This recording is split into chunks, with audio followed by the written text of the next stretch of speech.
Joe Biden has quietly moved 4,700 U.S. troops to near the Ukraine border.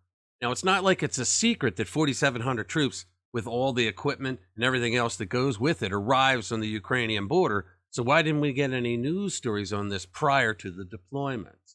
Let's get into this.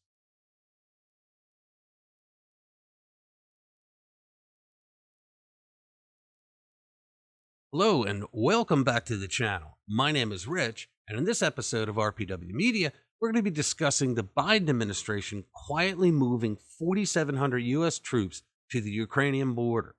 This video is courtesy of American Military News. The story is that the U.S. troops have been sent there to protect NATO territories, but I could see Joe Biden pushing us to get into a hot war with Russian troops.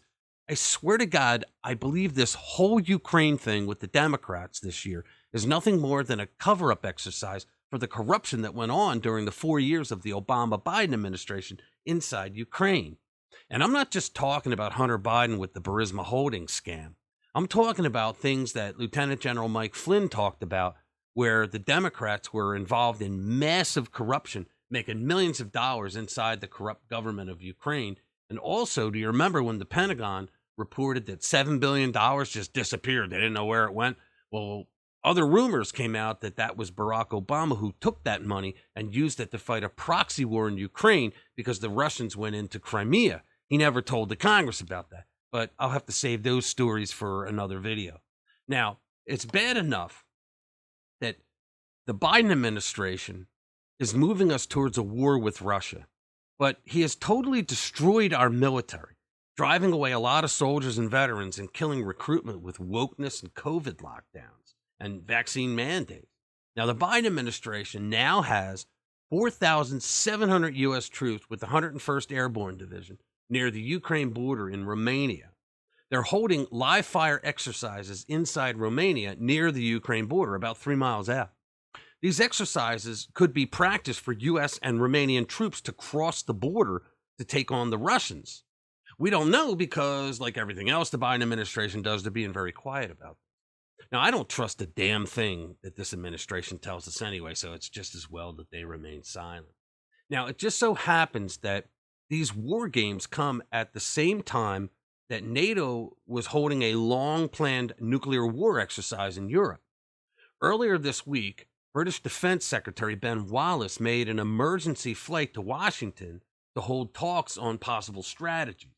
Now, it's being reported that just after that visit, there were increased communications between Russian Defense Minister Sergei Shoigu and U.S. Defense Secretary Lloyd Austin. Perhaps Austin was planning on bringing war crimes against the Russians for forbidding biological male soldiers from wearing skirts or for using the wrong pronouns, but I digress. Shoigu also spoke to NATO defense chiefs in the UK, France, and Turkey on Sunday. Now, neither Austin nor Moscow are providing details about the conversations that were held on Friday, which is the first time they've done so since May. But the readouts on other calls said that Shoigu said that the situation in Ukraine was worsening. The Russian Defense Ministry said that Shoigu's call with the French Defense Minister revealed that the situation in Ukraine is rapidly deteriorating and it's trending towards, quote, uncontrolled escalation. Uncontrolled escalation. What the hell is that? The army is used to escalate based on orders given. That's how they de-escalate as well. So what is uncontrolled about it? I mean, what's going on over there? Do they not have things in control on our side of the border? Now there's other reports that say that Shoigu warned of a dirty bomb attack by Ukraine, but his warning is being taken as Russian propaganda, laying the groundwork for a Russian false flag attack. You know, they say that Ukraine's going to do this, so we're going to fight them and try to stop them beforehand, when it was a false flag. It was never going to happen anyway. So in essence, at this point, you really don't know who to believe.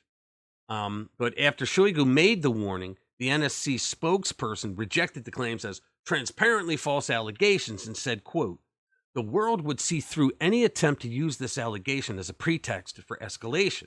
Now, U.S. troops are using live round ammunition, which means that the tank rounds and the artillery fire are also real while they're going on. This drill was meant to recreate the battle Ukraine's forces are fighting every day against Russian troops just across the border. Like I said, 3 miles away from where they're stationed now. The war games are so close to the border that it does send a message to Russia and to America's NATO allies that the U.S. Army is here. But does anybody think that the Russians are quaking in their boots?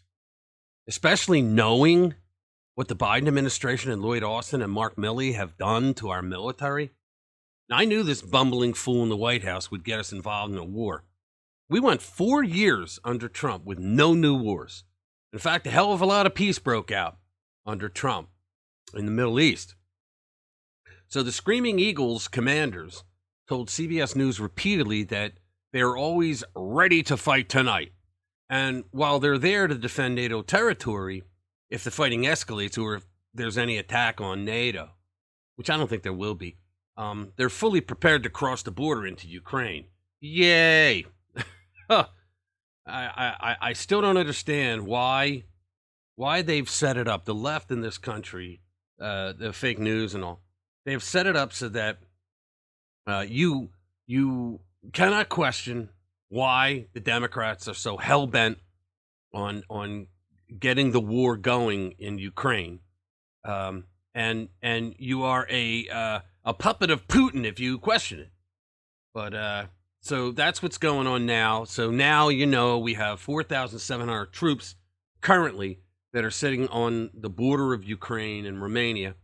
And it's just the beginning, apparently. So I'm going to put this story link down in the description. And please visit rpwmedia.com to read all of our stories. So that's it.